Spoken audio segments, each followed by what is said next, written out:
Welcome to the Purposeful Fitness with Coach Ola, where I dive in deeper into holistic health and fitness topics that would help you stay inspired, motivated, and dedicated to living a purposeful fit life while pursuing for the Akhirah.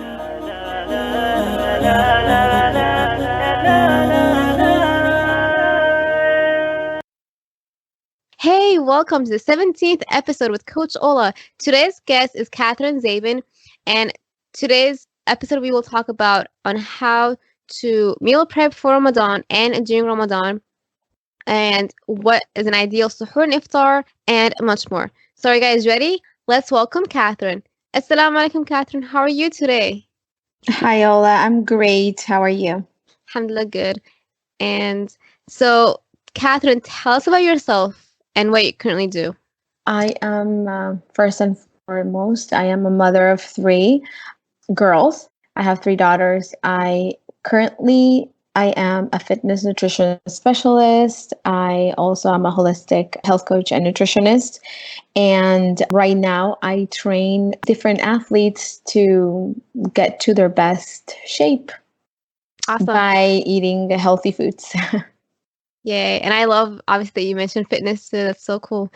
On a regular basis, what initial steps do you recommend for beginners to start with for meal preparations? You know, everyone is different. Everyone has a different body composition. Everybody has a different weight, size, height. So when it comes to diet and health and fitness, it's not a one size fits all. Everyone is individual and they should accommodate to their own needs individually. Having said that, there's so many information out there about how can you get started to meal prep, meal plan, but the best way to do it is really to either if you go to a gym or you have the help of your nutritionist or a dietitian or a health coach, I would highly recommend that you get in touch with someone that knows about what you're about to do, and they could kind of enlighten you a little bit with information about meal prepping and meal planning. If you're a beginner, that's a step that I would recommend. If you want to skip that step, I would recommend the thing that it is important as a fitness nutrition specialist to tell people that there's an importance in making sure that your meals have protein, carbs, and fat. A lot of people could meal prep and they could meal plan, but if their meals are not balanced, they're going to have problems with hunger or tiredness or feeling sluggish. So I would recommend first to either hire a professional or talk to someone that knows a little bit about the subject and get started. There's so many articles and help out there in the internet that could actually help you in a good way to get started. First of all, buy good containers. Buy glass containers. I recommend glass containers better than plastic containers because plastic containers unfortunately have toxins that bleed through the food. If you save your food for a long amount of time, like 3-4 days, those toxins do touch your food. So I would recommend you getting glass containers. There's 3 meal compartment glass containers that are sold through Amazon, that are sold in Bed Bath & Beyond. Target sells them. So you could get started to kind of separate your food between protein, carbohydrates, and fats, and healthy fats. That's about it. If you really like to browse through the internet, I would recommend Pinterest. There's great ideas about meal prepping and meal planning. But like I said before, this is individual to everyone. Not everyone has the same needs when it comes to carbs, protein, and fats. There's applications that help you figure that out, like My Fitness Plan or Noom, or there's, on the top of my head, those are the only 2 that I remember, but there is applications that could help you like kind of jumpstart that process and kind of tell you for your specific body type, weight and height and body fat, what type of macros you should be eating. Thank you for mentioning that because it's so true. Every person is different. It's just like with working out, not all workout plans, one size fit all. Same thing with nutrition. And I love that you mentioned the online, but also I would like to emphasize the importance of knowing where you're getting information from because not all information is valid, whether it's for fitness, medications, or anything. Make sure you're doing your research. And again, go back to the professionals such as Catherine for nutrition or myself for fitness and consult. I love that. And Thank you for mentioning glass. I also need to do my own more glass shopping. And so that's for beginners. How about for people who are already on it? What do you recommend for someone who's already on the path with meal preparations? Well, if they want to be more specific towards their fitness goals or health goals, I would still recommend to track the macros. Tracking your macros, which means tracking your carbs, your protein, and your fat daily, it's a huge tool to make sure that either you're going to build muscle, lose body fat percentage, gain or lose weight. That is basically the way a lot of people do it in the fitness world, and it's a way that works. I work under a registered dietitian, and she's the one that writes my meal plans for me. And I really think that that is the number one approach for someone that either is starting or either is trying to move up in their health and wellness journey. This is the safest way. I don't believe in someone should be cutting a whole food group or cutting fats or cutting protein or cutting carbs or not eating fruit or limiting the vegetables that they eat. I feel like all this is wrong. The best way to do it is being balanced and make sure that you're getting your macros and your macronutrients, micronutrients every single day for optimal health. At the end of the day, this is not about losing weight and being super thin. It is about being strong and healthy. I love that. Say it again, Catherine. Say it again. It's about being Balance strong and healthy. and balance. What did you say? Yes, I love that. Yeah, well, working with fitness clients, when I started this journey myself, I started it because I was feeling very sick, and I unfortunately have an autoimmune disease, and I needed to find answers for what I was feeling and trying to get healthier and better.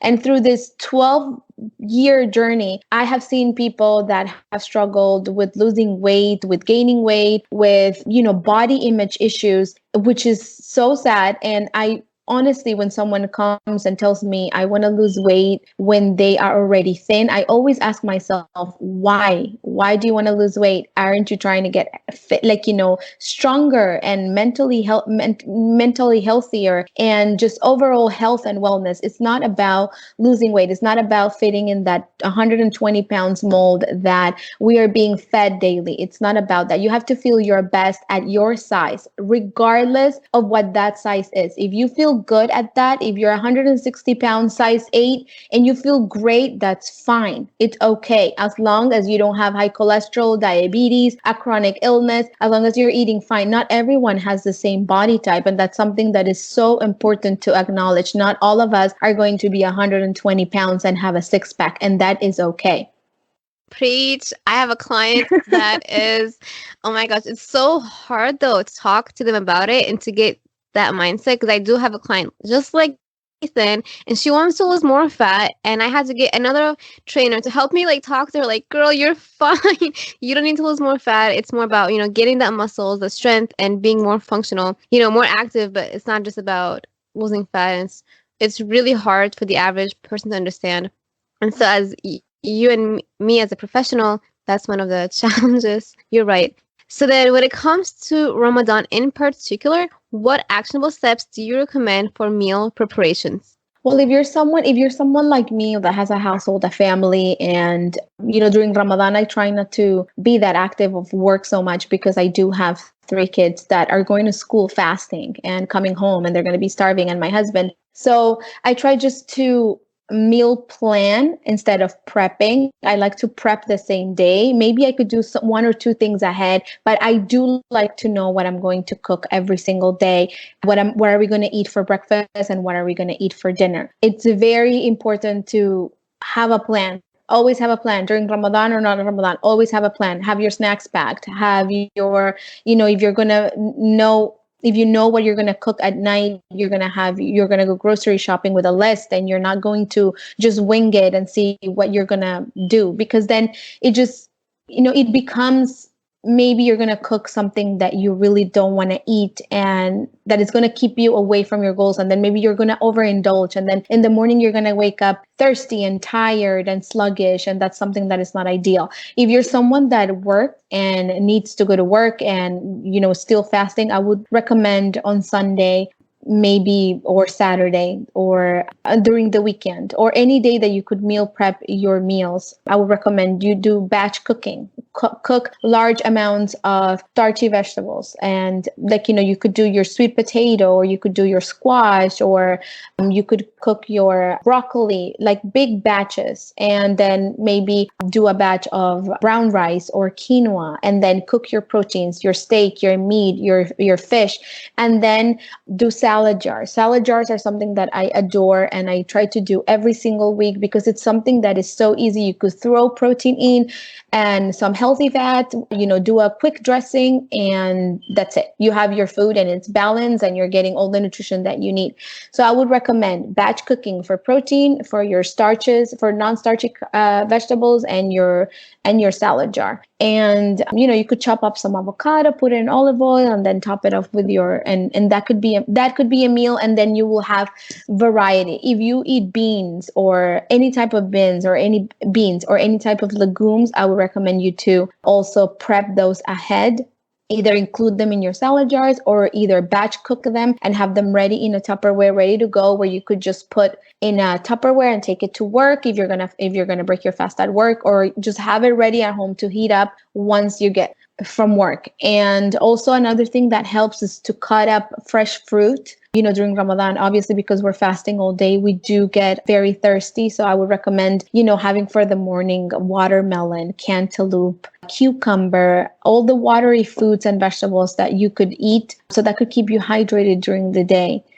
That's basically what I would recommend anybody to do. Also, have your water ready. If you like tea or coffee or anything like that, have it ready too. That way you eliminate that wait time that might lead you to eat something that you do not want to eat. I love that. And by the time of this episode release, we'll have about a week and a half to Ramadan, inshallah. So this is the perfect time, like you said, to meal plan and write a list down and see what you're eating so far and what you can improve on during Ramadan, inshallah. So as a wife and a mom, how do you manage your meal preparations during Ramadan?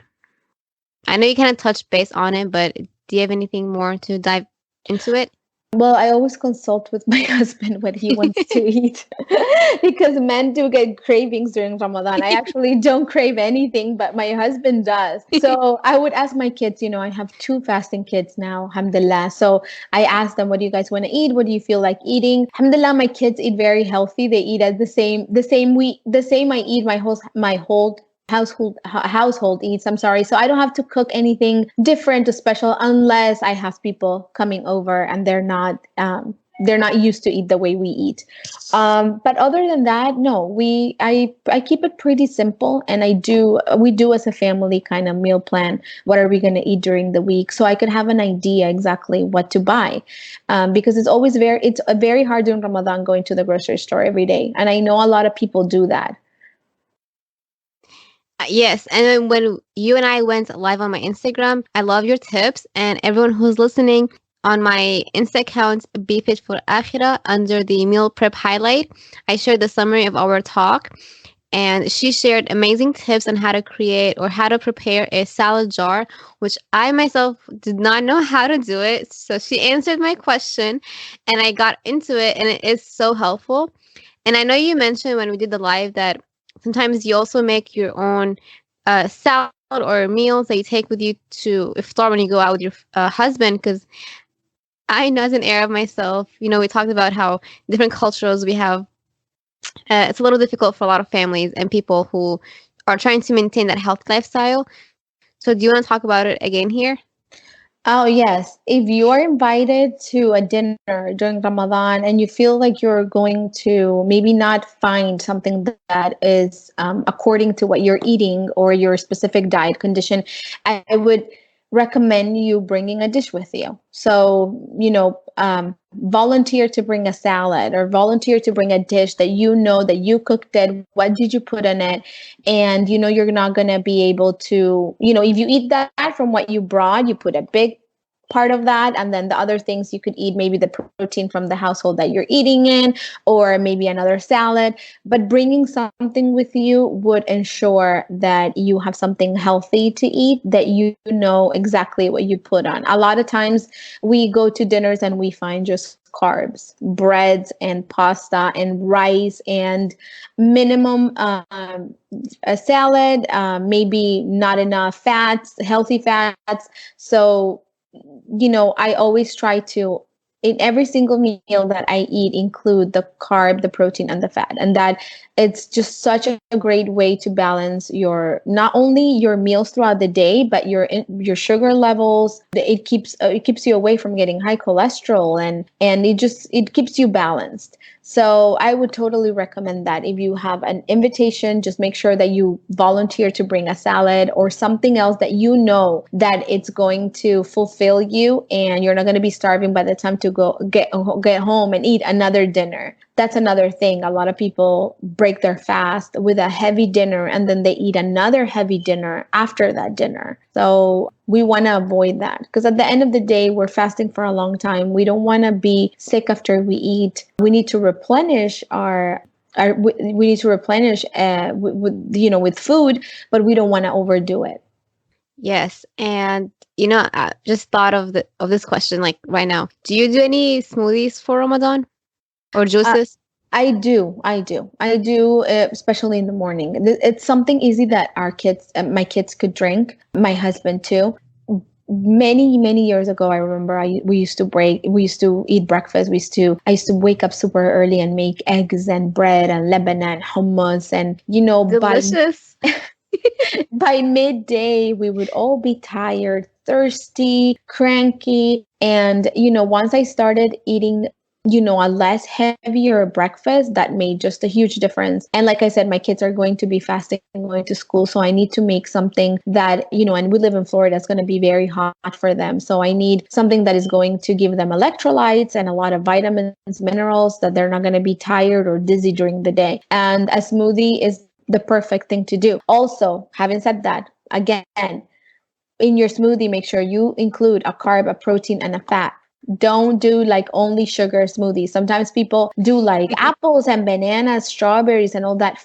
Fruit is great. Don't get me wrong. Fruit is awesome. But fruit has a lot of sugar. It's natural sugar, but regardless, it is sugar. So that's going to do is going to spike your sugar level. You're going to feel a rush and a high, and then you're going to drop down low after that sugar goes down. That is going to give you more hunger. You're going to be tired. You're going to be sluggish. So we don't want that. So make sure you include a protein, a carb, and a fat. If you don't know what fruits are carbs. So include one fruit and then put all the greens, all the vegetables that you want. You could put zucchini, you could put cucumber, you could put celery, you could put spinach, you could put kale, you could put even frozen cauliflower. You could put whatever you want in your smoothie, vegetable wise, but don't overdo the fruit. And then add your protein, and then add your fat. Your fat could be avocado, your fat could be black seed oil, your fat could be MCT oil or XCT oil, which are awesome oils for brain health. You even could put olive oil if you want, or coconut oil or coconut butter, something that is what fat does is that it keeps you fuller faster, and it helps you break down those carbs. So you're not going to feel as hungry 1 hour, 2 hours later. Oh my gosh, Catherine, you cannot see my face. First of all, my family and I, we do have libne, hummus and what have you. And for some reason, my mom actually does not get tired from the Arabic yogurt, aka libne, with olives. But definitely, the hummus does make us thirsty. So, and then but my face cringed when you say the vegetables into the smoothie, because I'm still not ready for this. Like, I'm not. I don't know. So for people like me who are not into these green smoothies, I know everyone tells me just mix it up, you won't taste it. But is there any alternatives? Well, one thing that I would recommend if you really don't like the taste of vegetables in your smoothies is to freeze them. If you freeze cauliflower and if you freeze your zucchini, I guarantee you're not going to taste anything. I don't know why freezing the vegetables takes the flavor away and it acts like ice kind of. So I guarantee you're not going to taste anything. I know I have weird taste buds. I could tolerate a lot of things that other people can't, but I have made smoothies for my kids like with cauliflower, with zucchini, with stuff that I wouldn't necessarily adults wouldn't necessarily drink, but they have. So if a little kid can do it, you could do it too. Okay, inshallah, one of my goals is Ramadan to face my fears. And so And again, there's so many books on smoothies. There's yeah, so many websites. There's so many food bloggers that just specialize in making smoothies. It's crazy, but they don't sound delicious. Like I'm just like, no, it's too complicated. but make sure that you find a recipe that you like. There is Instagram handle in Instagram that is called Simple Green Smoothies. I been following her for years and actually was one of the first books I purchased long time ago when I wanted to incorporate juices in my daily life. And it's a game changer. Her book is a game changer. And even her recipes online are game changers. I would never imagine to put an avocado in my smoothie, but I do now and I don't taste it. That's the thing. I like I said, I have high tolerance for yucky stuff, but but I know a lot of people don't. And, you need to add these ingredients in your daily life, because if you're not getting enough fruits and vegetables daily, I think this will be a great way to ensure that you are getting, at least in the morning, great nutrients to start your day. Inshallah. And so before, like 2 years ago or even more, I used to include Chobani yogurt, which is very high of carbs. And then I stopped that. So now, like, technically, during Ramadan, I usually have my smoothies. The ingredients I include peanut butter, for example, with the vegan protein powder, a fruit or two fruits, and then coconut water. If there's not that much. So what do you think of that? Is that too high in carbs? It's okay. There's no vegetables. Well, first of all, you need your greens. I would recommend you Oh even my goodness. I know. even put spinach. Coconut water is great, but sometimes it has a lot of sugar and you're already putting sugar with your fruit. So I will just do water, or I would do an almond or a coconut milk, and I will add a little bit of healthy fat. Like I told you, you could add a little. You don't have to add a lot. Just if you could start with 1 teaspoon of coconut oil, and work yourself until you get to a tablespoon. It is very, very important for you to add a fat to your smoothie, because you're basically drinking a sugar bomb. You're gonna feel great for an hour, but then you're not going to feel great after that hour. You're going to be tired. You're probably going to need coffee. Maybe you're going to get hungry. And the more carbs you eat, the more you crave them. So you really need to think about that and add a little bit more of, you don't need to add cauliflower today, but maybe spinach will be spinach is very neutral, and I promise you it doesn't taste like anything. It doesn't Everyone taste like anything. promises that. I know. Everyone's like, also, you know what I've don't be. noticed? When you drink the smoothies cold, also the flavor of the vegetables and the fruit tends to minimize. I don't know why. So I would recommend, if you want, also to add, a couple of scoops, a couple of ice cubes. Maybe that will help. Inshallah, I'll keep you posted. But what about peanut butter? I thought peanut butter would be a healthy Peanut butter is great. And peanut butter peanuts have protein and fat, but some peanut butter brands have a lot of sugar. Some peanut butter brands have up to 24 to 36 grams of sugar per serving. So you want to get a peanut butter that has probably less than 5 grams of sugar per serving. If you really are going to add, the coconut water that has sugar, and then the fruits that have sugar, and then you're going to add a peanut butter that have sugar. That's what I'm saying. Like, it's a sugar bomb. So make sure that you read the ingredients of the peanut butter. Some peanut butters have crazy amounts of sugar in their ingredients. So that's something that you want to avoid. You don't only need to add peanut butter. You could add almond butter. You could add cashew butter. Right now they have butters of every single nut that you could imagine. So my favorite is cashew butter. And I have found so many brands where the cashew butter has probably 2 or 3 grams of sugar per serving. Inshallah. And I'm going to try the smoothies before Ramadan just to make sure I can handle it. Try some and write down some recipes, and then just Yes, try them all and see which exactly. one you like. There's so many recipes out there, but just make sure that you are including your carb, your fat, and your protein no matter what. Inshallah. That's why I'm having this episode before Ramadan so that everyone can take some time to figure out and, get it ready instead of a last minute. And you know what, Catherine? I just want to say thank you again because you and other nutritionists also help me understand and really work on myself. As you know, I love carbs and I used to eat the everything bagel, the big, the thick one. And Mm-hmm. then I'm still participating in the research study at George Mason for the student who's doing her master's in nutrition. And I Mm-hmm. told her about it, and I know you mentioned that I have built insulin resistance due to the amount of bagels I'm eating like daily basis. So she mentioned to get the thin bagels. And Mm-hmm. I got them yesterday, and I know you like that. You said good job, Ola. But it does like I had it this morning with egg. I'm like, okay, I'm so happy because it's so hard for me to cut out like everything all at once or the carbs and body image. That was me, over 10 years ago, eating disorder over 10 years ago. I struggle with it. And that's why I take nutrition topics so seriously. And I know that's why I cannot like when it comes to meal planning or anything, like I don't force people to eat a certain diet because it's not easy, just to jump on it and then it takes time. Mm-hmm. Mm-hmm. And we discussed this earlier in the conversation. Everyone is different. Everyone is different. I myself, I'm very different than you. You're different than me. You're different than your mom. You're different than your neighbor.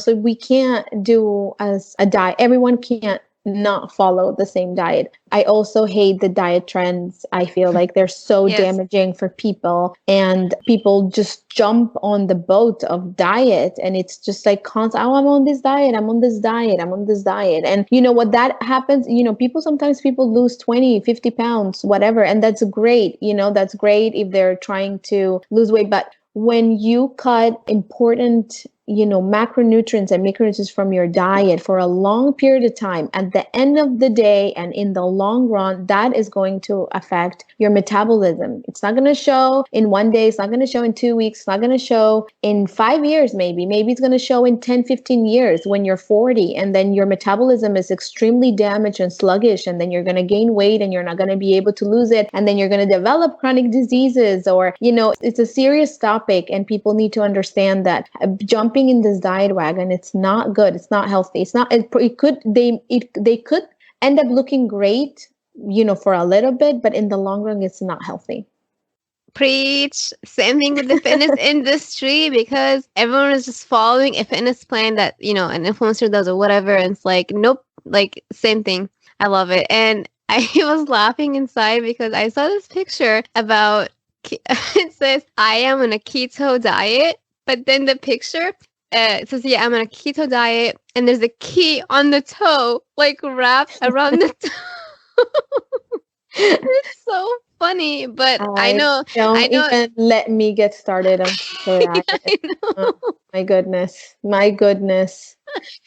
keto diet was invented years ago by a doctor, and it was a research program. They invented that diet because they were studying kids that had epilepsy, and it actually helped them. The amount of good fats they were eating actually helped them. But there's different ways to enter and to have your body in ketosis. And I feel like having steak with cheese on top, it's not one of them. There's so many ways that you could actually, train your body to burn that fat, but the way that people are advertising it is not it. If you go to a specialist, if you go to a doctor, a registered dietitian, a registered nutritionist, a health coach, or just, try to make sure that you are following a plan by a professional and not food blogger from Instagram. It is very dangerous. And like I said, it could work for now, but then you're going to screw up your metabolism, and that's something that you don't want to do. Thank you so much because I'm also not a keto fan either. That's why I brought this joke up to hear from a professional. And that when you were speaking about the founder, how it all started out, it reminded me about the conversation, the conference for trainers, when Tabata workout was also created, to help athletes, what have you, to become faster and whatnot. But now everyone is just jumping on that Tabata bandwagon. Again, like, a lot of people are doing it. Let's just do it. But it doesn't fit for everyone, and it's changing a lot. So thank you so much. This was super helpful, and I cannot wait to keep you updated. Everyone, make sure to follow Catherine. So Catherine, where can we find you?